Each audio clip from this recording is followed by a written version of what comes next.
I once heard someone say that they don't preach or teach from the Old Testament anymore. It's just not relevant. Boy, are they ever mistaken. So much that we can read and find of help and benefit to us in the Old Testament.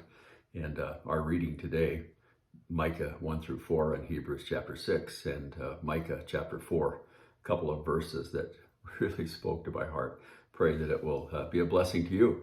I'm some good seeds here today with Wayne Hathaway. Glad to have you with us. Micah chapter 4, verses 11 and 12.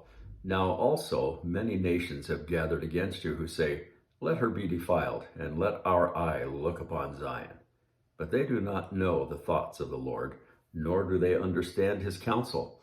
For he will gather them like sheaves to the threshing floor. So in this passage, we gain, I think, a bit of insight into how God sees things and works all things according to his counsel.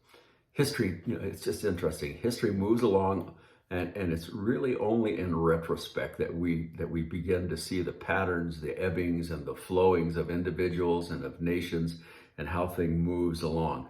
And it's in the midst of it that men plan, they work, all in an effort to get ahead, to prosper, or some even to rule over other people, or even to rule nations. So, however, the thing that is striking about this passage is that men, it says, do not know the thoughts or the counsel of God, because they're without understanding as to what God is doing, where history is leading. They don't understand any of that. They won't listen to his prophets to whom he reveals what he's going to do. They think that they can destroy God's people. Certainly that is going to happen. We see nations just gathered against the nation of Israel. No friends anywhere all around them. But the Lord is going to deal with Israel's enemies. And it's interesting, he's going to deal with them as easily as a farmer deals with the sheaves of grain that are on the threshing floor. So it's not going to be anything, you just sweep them right up. So this is such an important lesson, I think, for us to understand.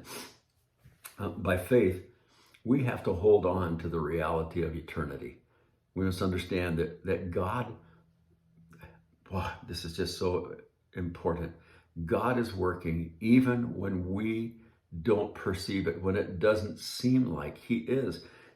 So many people question, well, where is God in the midst of all of this? Well, just hang tight. He is there. He is working, and we have to trust that. The wicked are not going to prosper in the end. Read Psalm 73. There's a great illustration of that. But so we must not become weary in believing and trusting and in doing good, as Paul says in Galatians chapter 6. Do not be weary in well-doing. We must not be weary. When evil men seem to be getting a foothold, they seem to be getting ahead, and God's people are under the gun, as it were, know then that it is the ones who are not serving him that are not going to prosper in the end. We have to take a longer look. We must keep on doing the work of the Lord, even in the face sometimes of overwhelming persecution, regardless of trials, tests that take place, or even unbelief all around us. Keep God's perspective at the forefront of our thinking. This evil that is happening around, this corruption that we see all around us, is not going to succeed. It will come to an end. Believe that.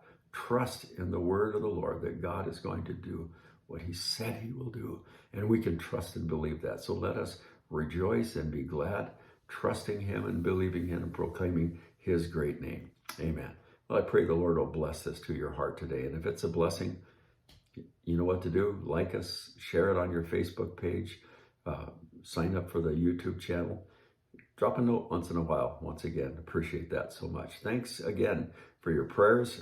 Continue to get better every day, and I'm thankful to the Lord for his blessing. So may the Lord richly bless you today as you walk with him, as you look for the coming of the Lord. Amen.